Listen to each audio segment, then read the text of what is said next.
Salah satu dari rukun Islam yang 5 ialah melaksanakan ibadah puasa di bulan suci Ramadan. Puasa memang merupakan syariat yang cukup tua dalam kehidupan beragama. Setiap Rasul melaksanakan ibadah puasa ini. Hanya teknis pelaksanaannya saja yang berbeda sesuai dengan situasi dan kondisi yang dihadapi oleh para Rasul itu sendiri. Puasa yang dalam bahasa Arabnya disebut dengan as-saum, sama artinya dengan al-imsak, yaitu menahan diri dari sesuatu. Dalam pengertian syar'i, puasa ialah menahan diri dari segala yang membatalkan sejak fajar sampai terbenam matahari. Pada pertemuan kali ini, secara khusus kita akan membicarakan tentang puasa ini. Kita akan mulai dari yang pertama, puasa sunnah. Sebagaimana yang kita maklum, sunnah adalah satu perbuatan yang apabila kita kerjakan berpahala, tapi apabila kita tinggalkan tidak merupakan dosa. Hanya saja ia merupakan barometer dan ukuran daripada orang-orang yang cinta kepada sunnah itu sendiri. Ada banyak jenis puasa-puasa sunnah ini. Yang pertama, puasa sunnah di bulan Muharram. Rasulullah sallallahu alaihi wasallam bersabda, afdalus siyami ba'da Ramadan syahrullahil Muharram wa afdalus salati ba'dal faridah salatul lail. Diriwayatkan oleh Muslim dari Abi Hurairah. Puasa yang paling utama sesudah puasa Ramadan tidak lain adalah puasa di bulan Muharram. Dan solat yang paling afdol sesudah solat yang wajib adalah solat pada sepertiga malam yang akhir. Puasa di bulan Muharram merupakan puasa sunnah dan mempunyai nilai yang sangat besar dalam pandangan Allah Subhanahu wa ta'ala. Buat mereka yang mampu melaksanakan puasa sunnah di bulan Muharram ini, boleh melaksanakannya selama 10 hari. Hari yang pertama boleh juga 3 hari saja, atau setidak-tidaknya 1 hari daripada bulan Muharram. Yang kedua, puasa 10 hari daripada bulan Zulhijjah. Karena bulan Zulhijjah ini memang termasuk bulan yang dimuliakan oleh Allah Subhanahu wa ta'ala. Pertama, di sana ada hari Tarwiyah, ada hari Arafah, ada hari kurban, ada talbiyah, ada pelaksanaan haji dengan segala manasiknya. Maka puasa sunnah di bulan Zulhijjah merupakan amalan yang sangat utama dan besar pahalanya dalam pandangan Allah Azza wa Jalla. Sebagian ulama menjelaskan, man shoma hazihil ayyam akramahullahu bi asyri asya'in. Siapa orang yang melaksanakan ibadah puasa sunnah pada hari-hari 10 di bulan Zulhijjah ini, Allah Subhanahu wa ta'ala akan memuliakannya dengan 10 macam perkara. Saudara, ini keuntungannya. Yang pertama, orang yang puasa di hari-hari 10 bulan Zulhijjah diberikan al-barakah fi umrihi, diberikan keberkahan pada umurnya. Setiap kita ingin memperoleh umur yang berkah. Umur yang berkah itu yang bagaimana? Apa yang jumlahnya panjang? Mungkin. Tetapi yang jelas, umur yang berkah ini adalah umur yang bisa dipertanggungjawabkan di hadapan Allah Subhanahu wa ta'ala. Artinya, umur yang diisi penuh dengan kebajikan, umur yang diisi dengan segala macam kegiatan ibadah, dan umur yang Dengan demikian, sungguh pun kita sudah mati, jasad terkubur dalam tanah, nama kita akan tetap hidup, dikenal orang oleh karena kebajikan yang kita kerjakan. Saya kira akan lebih merupakan azab ketimbang nikmat kalau orang diberikan umur panjang tapi hanya untuk menumpuk-numpuk dosa saja. Kan lebih baik mana? Umur pendek banyak pahala, umur panjang banyak dosa. Lebih baik mana? Hah? Saya yakin yang paling baik tentu umur panjang banyak pahala. Paling sial umur pendek dosa melulu. Sudah diberikan umur pendek, tidak seberapa, dosa berlipat ganda. Itu kalau orang kampung bilang tekor namanya. Rugi. Umur pendek hanya untuk menumpuk-numpuk dosa. Boleh jadi kalau umat-umat zaman dulu, saudara, mereka diberikan umur panjang. Nabi Adam, kita tahu Nabi Adam itu 2000 tahun umurnya. Nabi Nuh 950 tahun.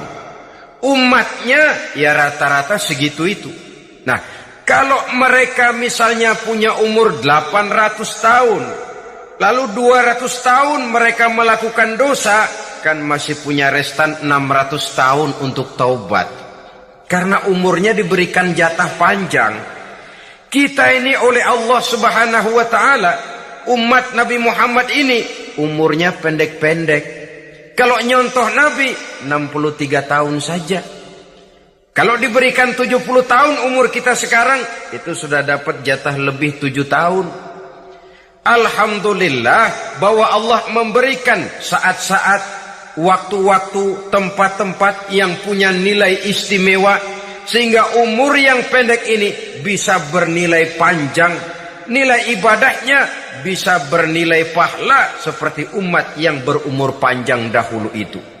Karena itu, manfaatkan umur dengan baik, dan salah satu keberkahan daripada umur akan datang dengan melaksanakan ibadah puasa sunnah. Ini yang pertama. Yang kedua, az-ziyadatu fi malihi, diberikan tambahan hartanya, menjadi orang kaya. Kaya apa? Kaya hati setidak-tidaknya. Karena dengan tekun dan rajin melaksanakan ibadah puasa, yang segera tertanam dalam jiwa seseorang, merasakan cukup di dalam kehidupan. Itulah dia orang yang paling kaya, orang yang hidupnya paling cukup. Kalau orang sudah merasa cukup dalam hidupnya, maka itulah dia orang yang kaya. Saudara-saudara kaum muslimin rahimakumullah, puasa sunnah memberikan tambahan harta, usahanya berkembang. Dengan demikian membawa keberkahan, hartanya makin bertambah, akan menunjang ibadahnya kepada Allah, lebih memantapkan dan membawa ketenangan dalam hidupnya. Itu termasuk berkahnya melaksanakan puasa sunnah itu. Yang ketiga, al-hifzu fi iyalihi, diberikan penjagaan, perlindungan terhadap keluarganya. Anaknya sehat, sanak famili dan handai tolannya terjaga dan terpelihara dari segala malapetaka, dari segala mara bahaya. Kesehatannya terjamin dan terpelihara. Itu sudah merupakan modal yang sangat besar di dalam kita mengarungi kehidupan. Sebab rasanya sulit untuk bahagia. Duit kita banyak sekali. Usaha kita selalu mendatangkan untung yang berlipat ganda. Tapi sebentar-sebentar anak kita sakit, yang ampek, yang korengan, yang kena musibah, ndak tak karu-karuan sakit, berobat sampai jutaan rupiah. Itu kan sudah tidak membawa kebahagiaan. Uang masuk yang begitu banyak jumlahnya, habis akhirnya untuk berobat saja. Sebenarnya hitung-hitung ya seri-seri juga. Usaha berhasil, duit banyak, habis untuk berobat. Lah sama juga saudara-saudara. Jadi dengan demikian, biar duit kita banyak, asal keluarga pada sehat saja, udah enak bener itu. Duit banyak, ekonomi cukup, keluarga sehat, nikmat rasanya menjalani kehidupan ini. Yang kiamat sudah duit kagak barang seperak, keluarga ampok semua. Kiamat sudah. Saudara hadirin yang saya hormati, jadi yang ketiga, Allah memberikan pemeliharaan terhadap keluarganya. Satu kali orang dipelihara Allah, tidak satu kekuatan pun yang bisa mencelakakan. Satu kali orang disengsarakan Allah, tidak satu tenaga pun yang mampu menyelamatkannya. Itulah sebabnya perlindungan Allah, pemeliharaan Allah terhadap diri dan keluarga sangat kita perlukan di dalam kehidupan ini. Dengan melaksanakan ibadah puasa, kita mendekatkan diri kepada Allah. Dengan dekat kepada Allah, maka Allah pun dekat kepada kita. Sehingga dalam hadis qudsi dikatakan, ta'arraf ilallahi firraha ya'rifka fisyiddah. Ingatlah kepada Allah di waktu kamu senang, agar Allah ingat kepada kamu di waktu kamu susah. Yang kita laksanakan kadang-kadang sebaliknya. Waktu susah kita ingat Allah, waktu senang kita lupa Allah. Akhirnya nanti pada waktu kita melarat, kebelangsak, susah dan sebagainya, pertolongan tidak akan datang kepada kita. Benar, ta'arraf ilallah firraha ya'rifka fisyiddah. Ingatlah kepada Allah di waktu kamu susah, ingatlah kepada Allah di waktu kamu senang, agar Allah ingat kepadamu di waktu kamu mendapat kesusahan. Umumnya watak manusia memang kalau sudah dapat susah, ingat kepada Allah. Waktu duduk, waktu berbaring, sambil tidur, dalam segala keadaan Allah disebutnya, Allah dimintakan pertolongannya. Tapi dikala dia berada pada posisi di atas angin, merasa senang, bahagia, Allah terlupakan. Saudara-saudara kaum muslimin, itu yang ketiga. Yang keempat, at-takfiru li sayyiatihi. Orang yang melaksanakan puasa sunnah itu diampuni segala dosa dan kesalahan yang telah dilakukannya. Dan yang kelima, at-tad'ifu li hasanatihi. Diberikan balasan yang berlipat ganda dari segala kebaikan yang dikerjakannya. 1 bisa berbalas 7, 7 bisa berbalas 10, 10 masih berbalas 100, masih ditambah dengan wallahu yudha'ifu liman yasha. Allah melipat gandakan pahala orang-orang yang dikehendakinya.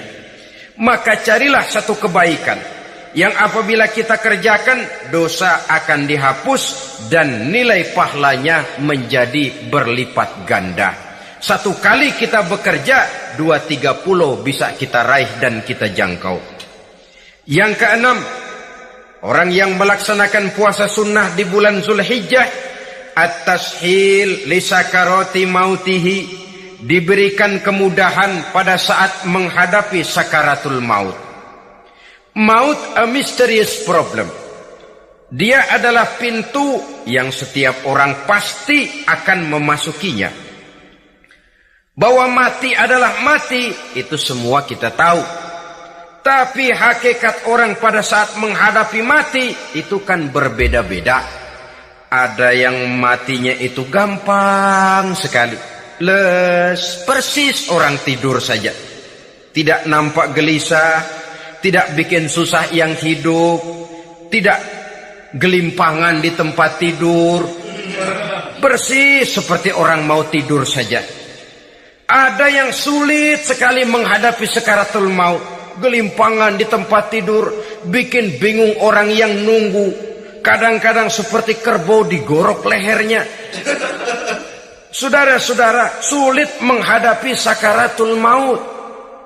Oleh karena itu, Rasulullah sallallahu alaihi wasallam sering beliau itu kalau berdoa membaca Allahumma hawin alayya fi sakaratil maut. Ya Allah, mudahkan saya di dalam menghadapi sakaratul maut. Rasulullah saja, saudara, orang yang ibadahnya paling banyak, orang yang hatinya paling bersih, orang yang akhlaknya paling luhur, masih berdoa semacam ini. mohon dimudahkan oleh Allah agar mudah menghadapi sakaratul maut. Apalagi kita, terus terang kita ini paling-paling kelas mukhtalid, bangsa ama pahala mau ama dosa doyan. Lebih perlu lagi menghadapi sakaratul maut, sehingga apabila malaikat maut datang menjemput nyawa kita, dimudahkan, jangan dibikin sulit, supaya mudah. Jadilah orang baik-baik. Biasanya kalau bajingan yang mati, malaikat maut juga kali main-mainin dulu tuh orang, kutak-katik, ditakut-takutin dan segala macam. Saudara hadirin yang saya hormati, maka menghadapi sakaratul maut ini merupakan kunci. Apakah seseorang bisa husnul khatimah atau bisa su'ul khatimah? Salah satu jalan untuk memudahkan diri menghadapi sakaratul maut, melaksanakan puasa sunnah di bulan Zulhijjah ini. Yang ketujuh, ad-diya'u li zulumati qabrihi, diberikan terang di alam kuburnya. Kubur, saudara tahu, saudara tentu sering lihat orang dimasukkan ke liang lahat, ditutup dengan papan, dinding ari kata kita di kampung, lalu diuruk lagi dengan tanah. Dalamnya liang lahat, gelapnya liang lahat, gelapnya diuruk dengan tanah, gelapnya di dalam kubur, tiga gelap yang menjadi satu. Bapak moyangnya gelap.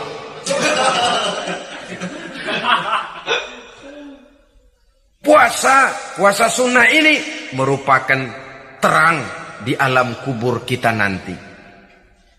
Yang kedelapan, at-taskil limizanihi, diberikan keringanan pada timbangan di hari akhirat nanti. Bahwa setelah dibangkitkan dari kubur, setiap kita akan menghadapi perhitungan, akan ditimbang segala macam kebaikan dan segala macam kejahatan yang pernah kita lakukan di dalam kehidupan. Orang yang melaksanakan ibadah puasa sunnah, at-taskilu limizanihi, diberikan keringanan timbangan hari akhiratnya nanti. Yang kesembilan, an-najah minal bala, diberikan keselamatan dari segala macam bencana. Dan yang ke-10, as-su'ud ala darajatihi, diberikan ketinggian, naik derajatnya. Derajat di dunia, lebih-lebih lagi derajat di akhirat nanti. Ini keutamaan yang diberikan Allah Subhanahu wa ta'ala kepada mereka yang melaksanakan ibadah puasa 10 hari di bulan Zulhijjah, menurut penjelasan sebagian dari para ulama kita. Jadi setelah puasa Muharram ada lagi puasa Zulhijjah. Kemudian puasa sunnah yang ketiga, puasa sunnah pada hari Senin dan hari Kamis. Apa sumber hukumnya? Diriwayatkan oleh Imam Muslim dari Abi Qatadah, Rasulullah sallallahu alaihi wasallam ditanya tentang puasa pada hari Senin. Kenapa Rasul melakukan itu? Beliau menjawab, zalika yaumu wulidtu fihi wa yaumu bu'istu au unzila alayya fihi. Hari Senin itu adalah hari di mana aku dilahirkan dan hari di mana aku dibangkitkan. Wahyu pertama turun kepadaku pun pada hari itu. Maka sunnah melaksanakan puasa pada hari itu. Adapun hari Kamis, ada hadis yang diriwayatkan oleh Imam Turmuzi dari Abi Hurairah, Nabi bersabda, tu'radul a'malu yaumul isnaini wal khamisi, fa uhibbu an yu'radu amali wa ana sha'im. Diangkat, disetor amal setiap manusia pada hari Senin dan pada hari Kamis. Maka aku ingin, kata Nabi, agar pada saat amalku disetor itu aku sedang puasa. Jadi malaikat itu menurut riwayat ini mencatat dan menyetorkan catatan amalan seseorang pada hari Senin, pada hari Kamis. Tiap hari Senin amalan kita disetor oleh malaikat. Catatan terakhir tentu yang sedang kita kerjakan. Sehingga yang masuk daftar, saya tinggalkan orang ini, dia sedang puasa. Karena naik catatan amalnya pada hari Senin. Kamis diangkat lagi, catatan paling akhir, saya tinggalkan orang ini, dia sedang puasa.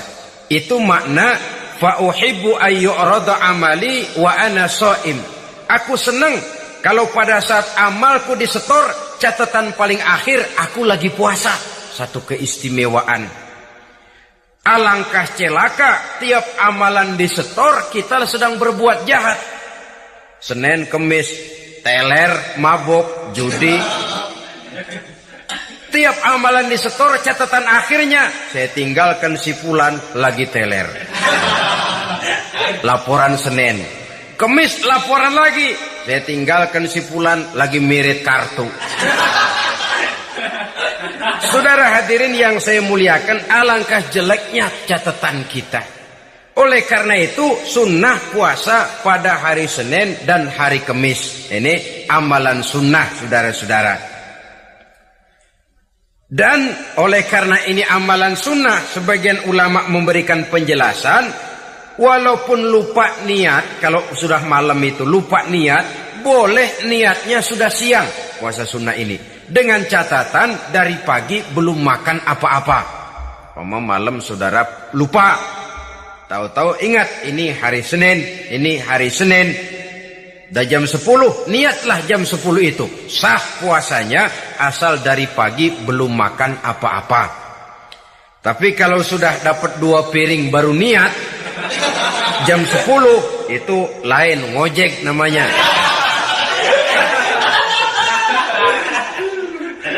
Jadi puasa sunnah yang ketiga, puasa pada hari Senin dan hari Kamis. Yang keempat, puasa jenis sunnah yang keempat, puasa 6 hari di bulan Syawal.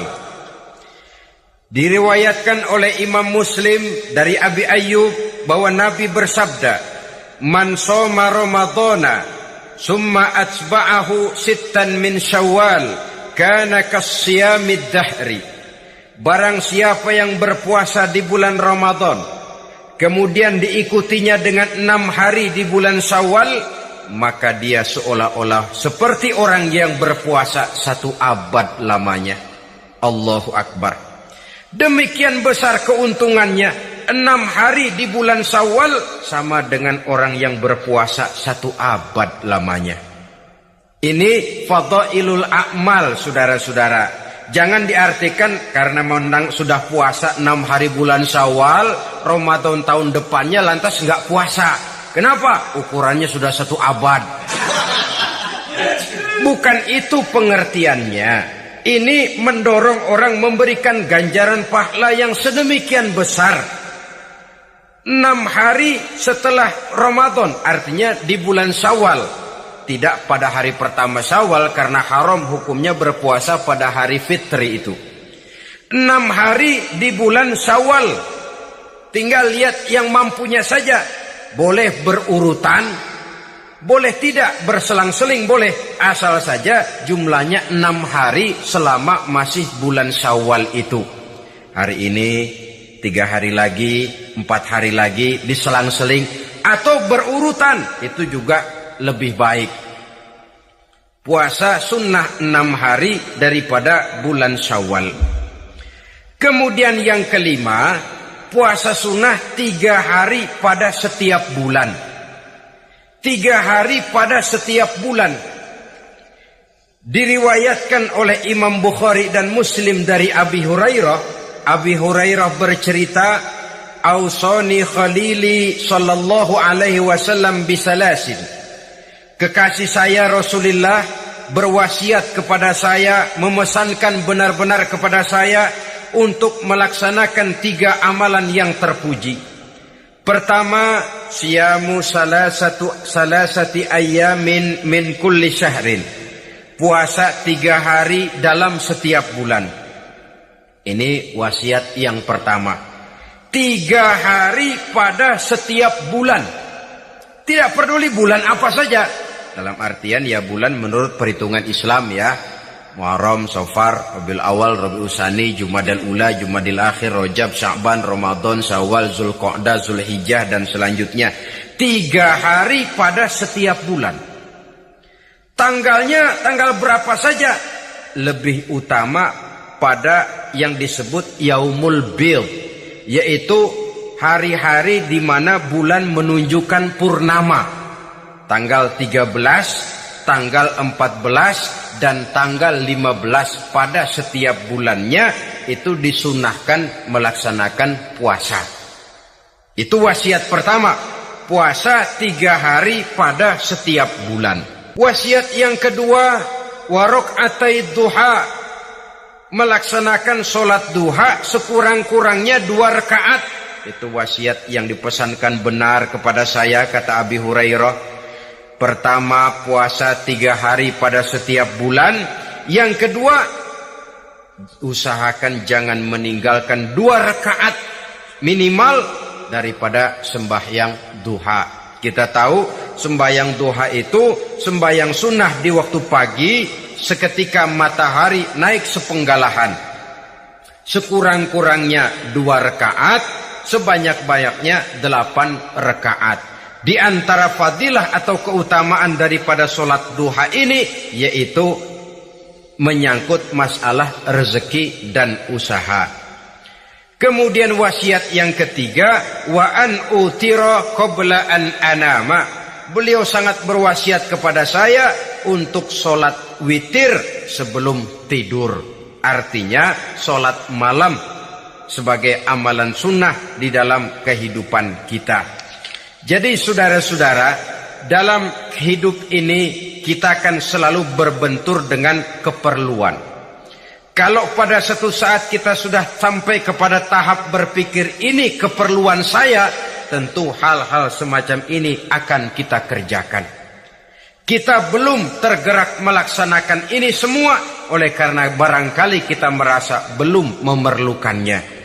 Karena itu, marilah kita berusaha di samping melaksanakan puasa yang wajib, juga melaksanakan puasa yang sunnah di dalam kehidupan kita.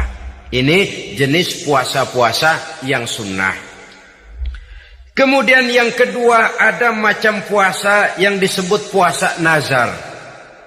Hukum pelaksanaannya wajib apabila nazarnya sudah terwujud. Puasa nazar, puasa yang dikaitkan dengan suatu persoalan. Umpamanya, kalau saya lulus ujian, saya akan puasa 1 minggu lamanya. Begitu ujiannya ternyata lulus, dia wajib bayar nazarnya. Puasa 7 hari, tidak lagi sunnah, tapi wajib karena dia nazarkan. Asal saja tidak sah nazar kepada yang makruh, apalagi kepada yang haram. Umpamanya, nazar kalau tembus 6 nomor mau puasa 3 hari. Itu nazar semacam itu bukan saja tidak sah, tapi haram hukumnya. Tidak boleh nazar kepada yang makruh, apalagi kepada yang haram.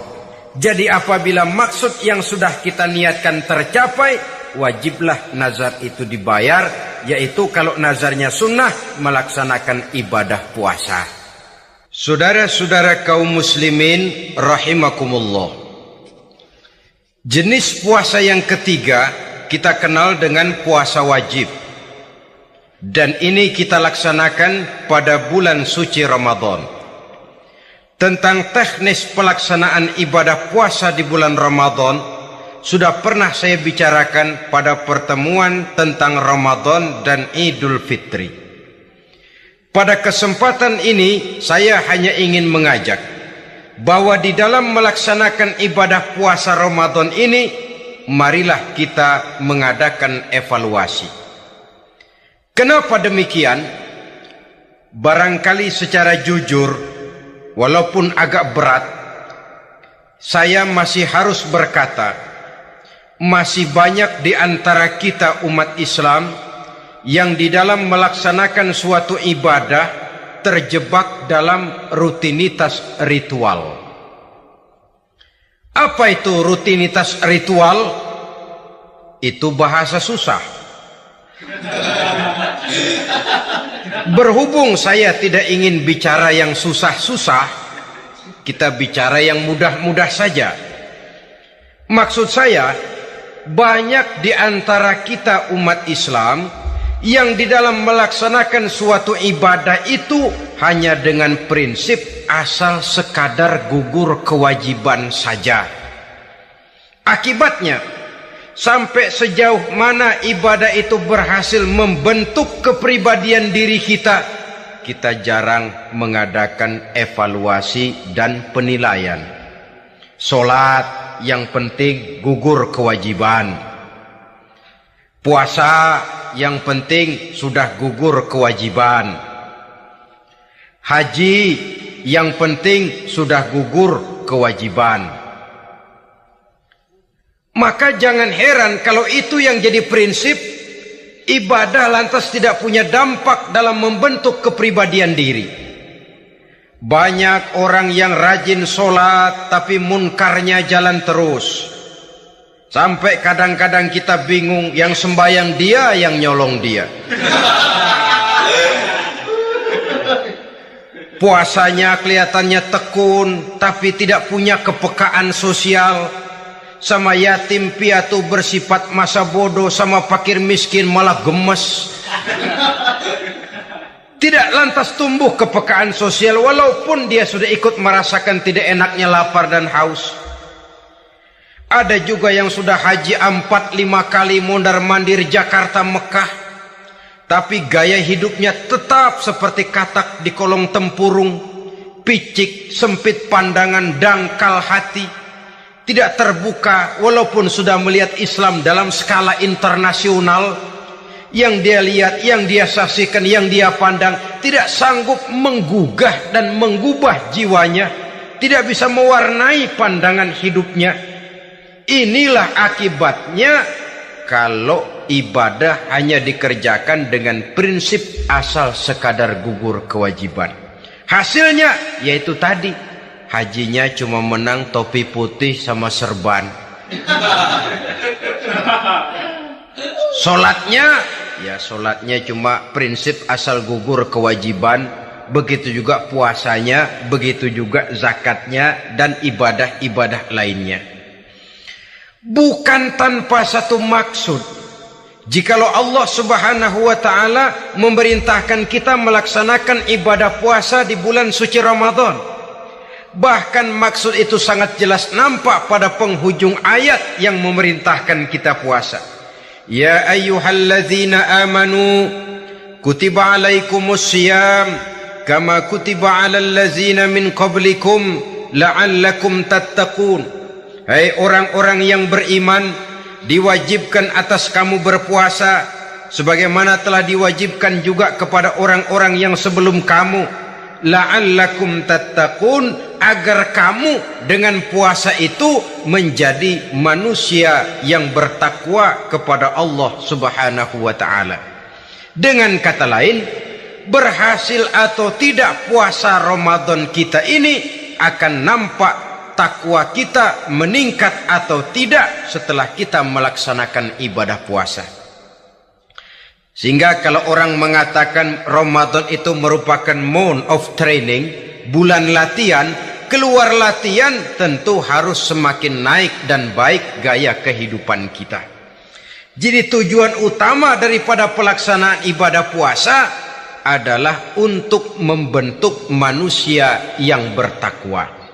Nah, takwa itu kata Imam Qusairi hurufnya ada 4. Ta, qaf, wawu, ya.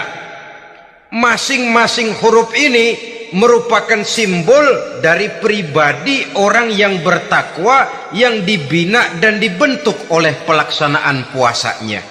Mari kita lihat. Huruf ta adalah lambang dari sifat tawadhu, rendah hati. Orang yang bertakwa, orang yang tidak mempunyai sifat sombong.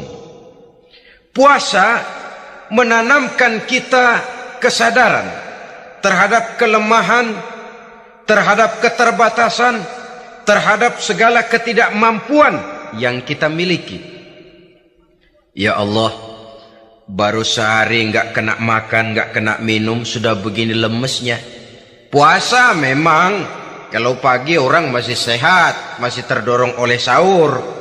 Siang masih lumayan, tapi zuhur ke atas biasanya mulai sikap lemah manusiawi, keterbatasan kekuatan biologis itu mulai nampak.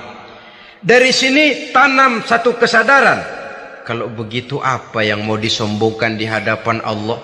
Kaya, siapa sih orang paling kaya? Ilmu, siapa sih orang paling pintar? Pangkat, siapa sih orang paling tinggi jabatannya? Dari sifat semacam ini lahir introspeksi, rasa mawas diri, timbul sifat tawaduknya, rendah hatinya, tidak melonjak menjadi angku dan sombong lantaran sedikit kemampuan dan kekuatan yang dimilikinya. Lalu untuk sikap yang lebih jauh, terwujudlah, terbentuklah apa yang dinamakan stabilitas temperatur batin. Orang tetap konstan menjaga nilai-nilai idealisme yang pernah dimilikinya. Dia mulai dengan adil, dia berjalan tetap dengan keadilan, dan dia berakhir juga tetap dalam keadilan. Jangan mulainya adil, tengahnya setengah adil, di akhirnya malah zolim sama sekali. Ini tidak punya stabilitas temperatur batin. Kan banyak orang begitu toh. Mulanya benar, belakangan mau benar sendiri. Mulanya sudah rela berkorban buat kepentingan orang banyak, belakangan malah selalu mengorbankan kepentingan orang banyak. Waktu di bawah rajin baca ayat kursi, dapat kursi lupa ayat.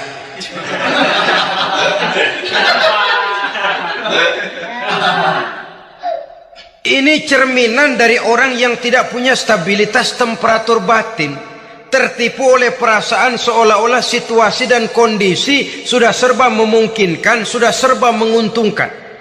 Orang yang dibentuk pribadinya oleh pelaksanaan ibadah puasa, dia sadar apapun keberhasilannya, apapun kedudukannya, apapun nilai kekayaannya, itu cuma sebagian kecil sekali dari apa yang ada pada zat Allah Subhanahu wa ta'ala.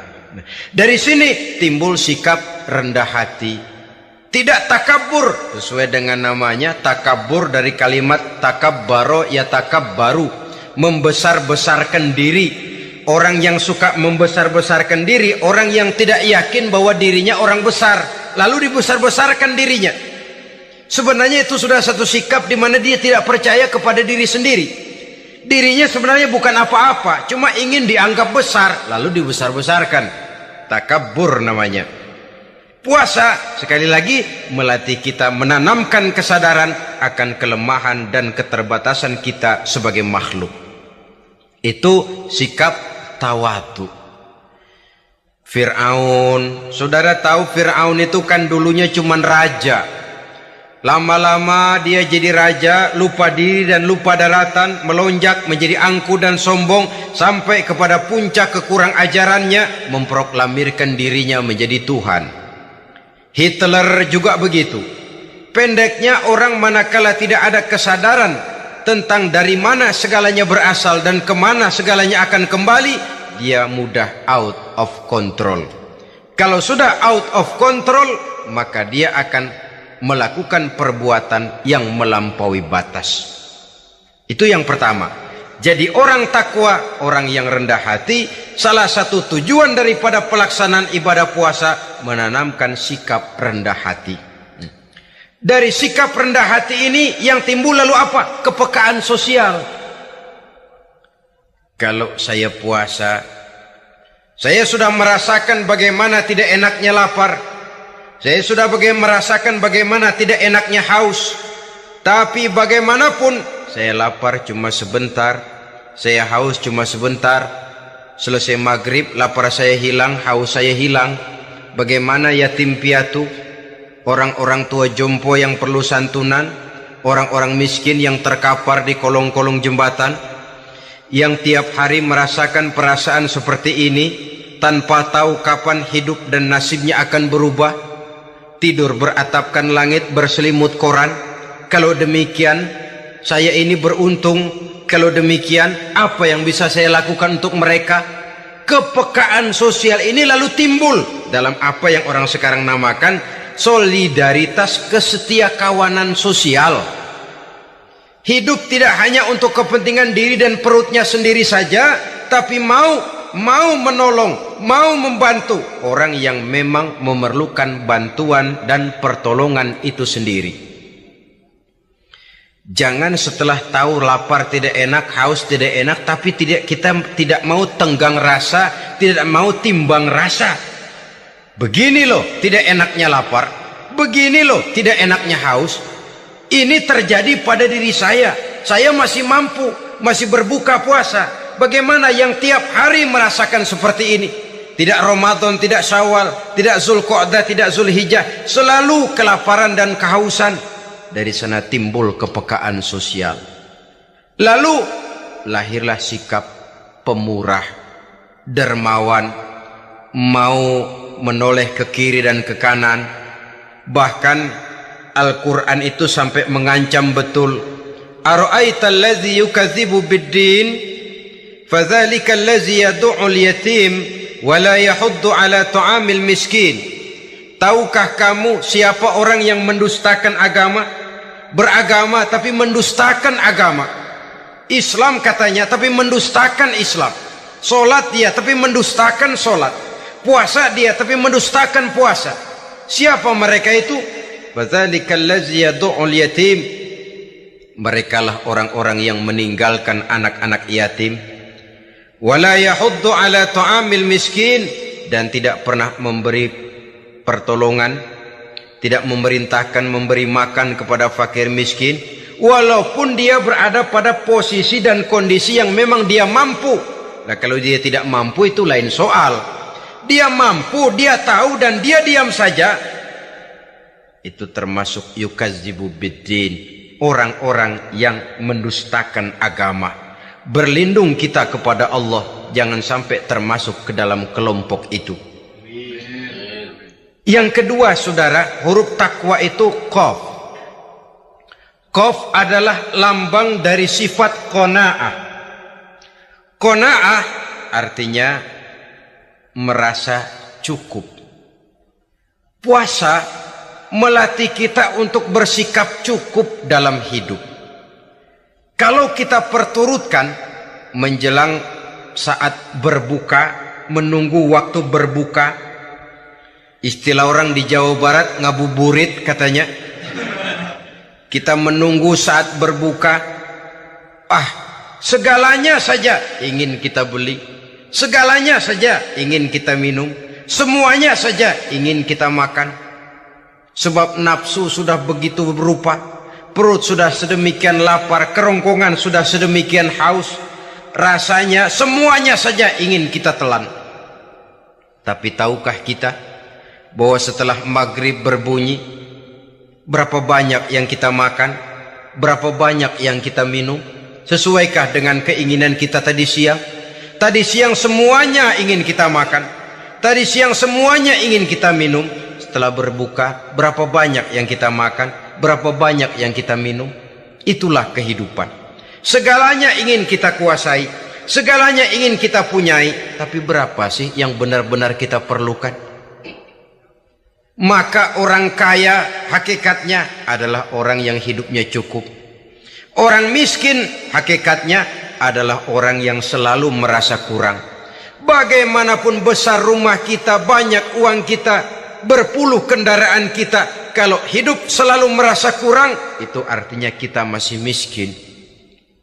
Maka jikalau ingin menjadi orang kaya, kuncinya hakikatnya cuma satu, hati kita merasa cukup dengan yang diberikan Allah, bersyukur atas segala nikmatnya, dan dengan syukur itu, nikmat itu akan ditambah oleh Allah Subhanahu wa ta'ala.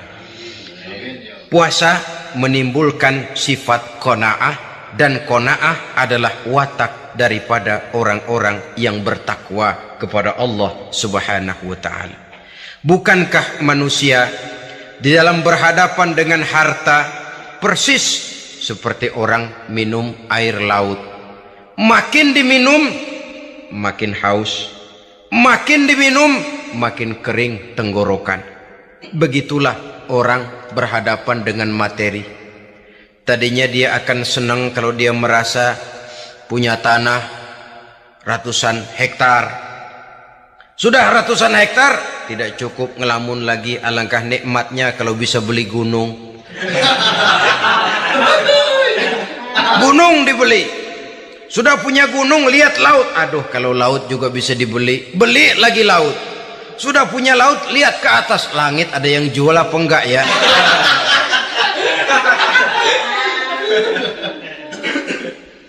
Seperti orang berhadapan dengan air laut yang makin diminum makin membuat kita haus dan makin kering tenggorokan ini. Maka itu harus dihentikan. Sikap untuk menghentikan itu tidak lain adalah dengan sifat qanaah itu tadi.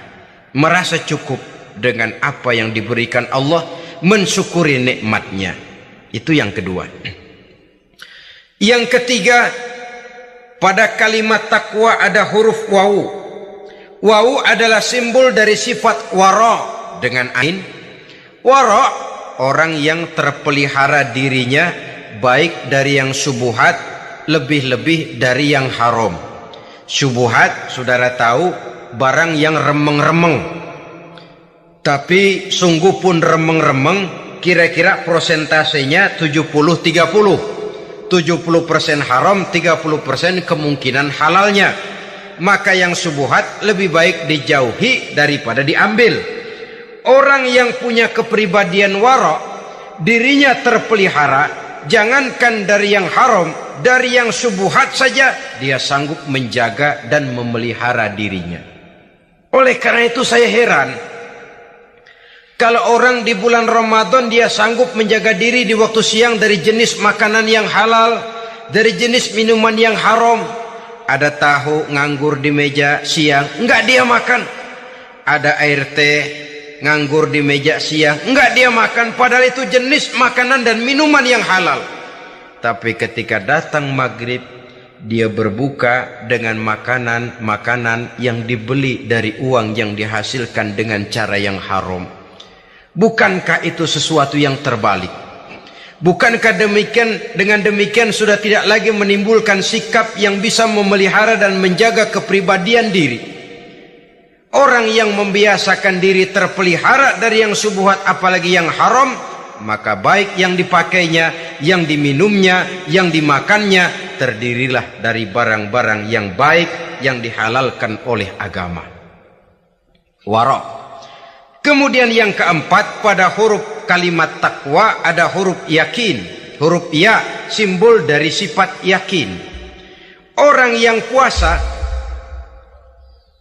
dibentuk kepribadiannya mempunyai satu keyakinan yang tangguh, dan keyakinan adalah ciri daripada orang yang takwa. Kita lihat yang dipanggil melaksanakan ibadah puasa ini kan iman. Karena memang sulit untuk melaksanakan puasa kalau tidak iman yang jadi dasar. Setidaknya seperti sudah pernah saya sampaikan, ibadah puasa ini memang sulit terkena penyakit show. Kalau kita sholat barangkali terangsang karena kelihatan orang lain. Kalau kita pergi haji mungkin jadi sugesti karena orang banyak tahu. Kalau kita bayar zakat mungkin kita jadi terangsang karena banyak orang lihat. Tapi kalau sudah puasa, puasa itu kan yang tahu cuma kita dan Allah saja. Ya, kita sholat, orang lain lihat, kita jadi rada semangat. Kita pergi haji, orang lain banyak ngantar, kita semangat. Kita bayar zakat, orang lain banyak saksikan, kita bersemangat. Tapi kita puasa, siapa yang mau nyaksiin kita puasa? Siapa yang mau memuji kita puasa? Siapa yang mau menyanjung kita puasa? Itu cuma urusan kita dan Allah saja. Oleh karenanya dasar daripada pelaksanaan ibadah yang satu ini tidak lain keyakinan. Karena keyakinan yang jadi dasar, biar lapar melilit perut, biar haus mencekik tenggorokan, segalanya jadi terasa indah dan nikmat. Untuk satu keyakinan, penderitaan akan merupakan kenikmatan. Tidak ada kerja yang lebih indah selain kerja yang didasarkan kepada satu keyakinan bahwa yang kita kerjakan itu adalah sesuatu yang benar.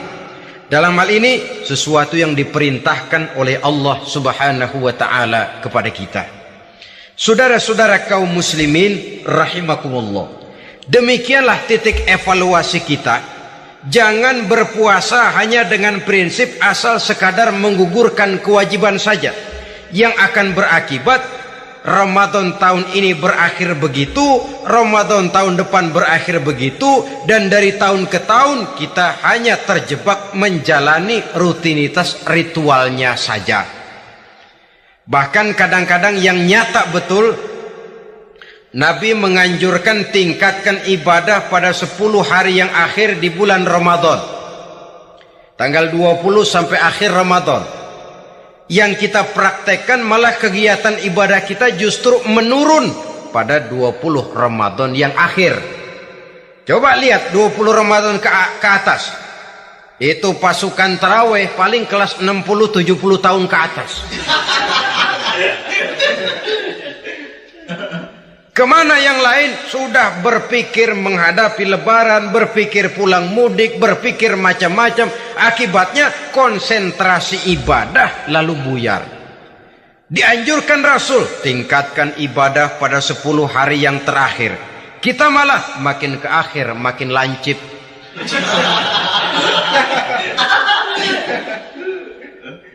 Saudara-saudara kaum muslimin rahimakumullah.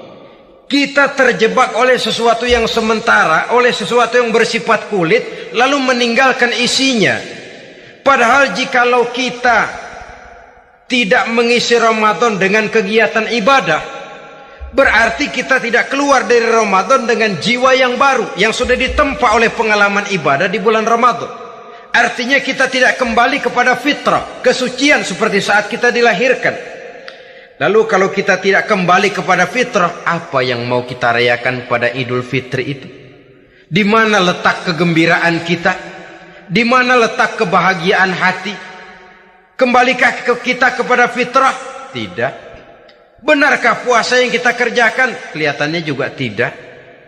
Adakah dampak dari pelaksanaan ibadah dalam pribadi kita? Tidak. Kadang-kadang Ramadan selesai malah teriak, merdeka.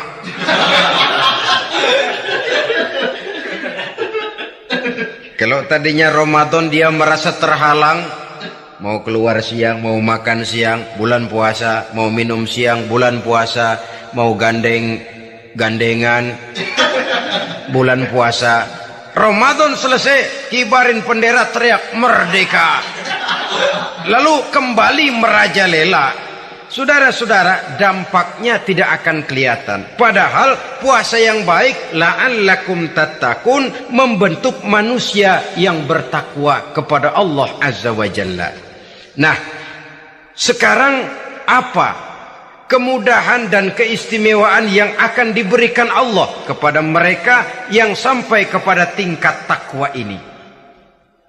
Al-Quran menjelaskan, pertama, wa may yattaqillaha yaj'al lahu makhraja.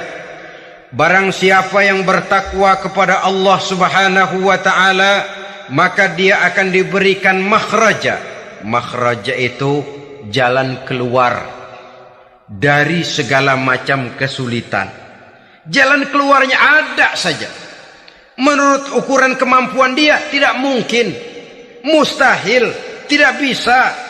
Mana mungkin, tapi pada waktunya ada saja jalan keluarnya.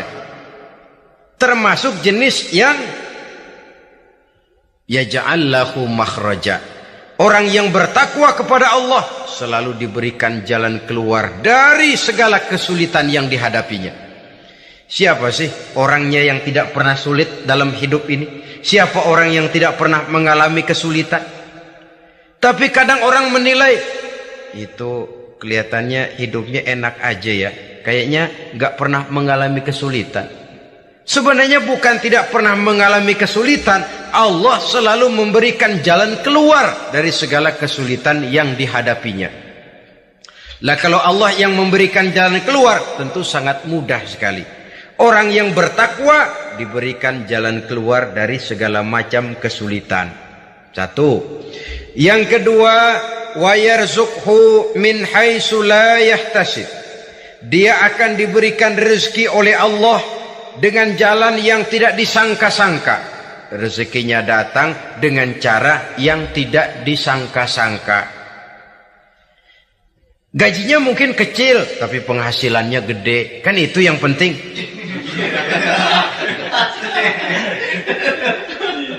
Gaji dengan penghasilan kan lain tuh. Boleh jadi gaji kecil, asal penghasilan gede, kan nikmat hidup itu. Nah, penghasilan ini ada yang bisa kita perkirakan. Bisa kita perkirakan, misalnya gaji itu tadi.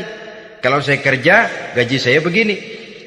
Ada rezeki yang masuk jenis min haitsu la yahtasib. Tidak kita sangka-sangka, tidak kita duga-duga, tahu-tahu ada saja rezeki.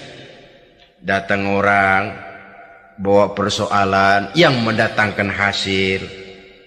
Sebab rezeki, jodoh, maut memang seperti bayangan. Kita uber-uber dia lari, kita diam dia diam. Kan gemesin itu. Bayang-bayang itu begitu, kita kejar dia lari. Rezeki juga begitu.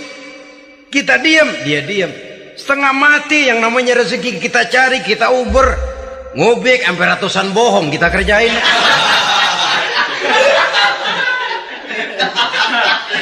Tapi memang belum waktunya, ya sulit untuk tembus. Tapi kadang-kadang giliran kita nongkrong di rumah, datang orang bawain rezeki. Itulah yang namanya rezeki. Tapi ini untuk orang yang bertakwa. Kalau tidak punya kredibilitas takwa, jangan lalu pakai ayat ini. Diberikan Allah dengan rezeki dengan jalan yang tidak disangka. Kan ada ayatnya dah, kita mah manteng aja di rumah dah. Ntar juga tuh rezeki datang. Ini fasilitas yang diberikan kepada orang yang wa may yattaqillah, bertakwa kepada Allah, yarzuqhu min haitsu la yahtasib, diberikan rezeki dengan cara yang tidak disangka-sangkanya. Maka kadar ketakwaan jangan membuat kita buruk sangka. Tuh orang ya nggak kemana-mana, duitnya ada aja. Kalau dia takwa, Allah berikan jalan keluar. Jangan lantas ngelihat kiai orangnya ahli ibadah, ilmunya tinggi, akhlaknya luar biasa, takwanya tinggi, rezekinya lancar, lalu husnuzon nih kiai nggak kemana-mana, duitnya banyak, miara tuyul kali ini. Itu termasuk jaminan Allah yang masuk kategori min haitsu la yahtasib. Yang ketiga, yaj'al lahu min amrihi yusra, dimudahkan segala urusannya. Dimudahkan segala urusannya. Kemudian yang keempat, yukaffir anhu sayyiatihi wa yu'azzim lahu ajra, diampuni segala kesalahannya dan dibesarkan pahala kebaikan yang dikerjakannya. Maka mudah-mudahan puasa yang kita kerjakan mengantarkan kita kepada ketakwaan kepada Allah, dan takwa membuka janji Allah kepada kita di dalam kehidupan ini.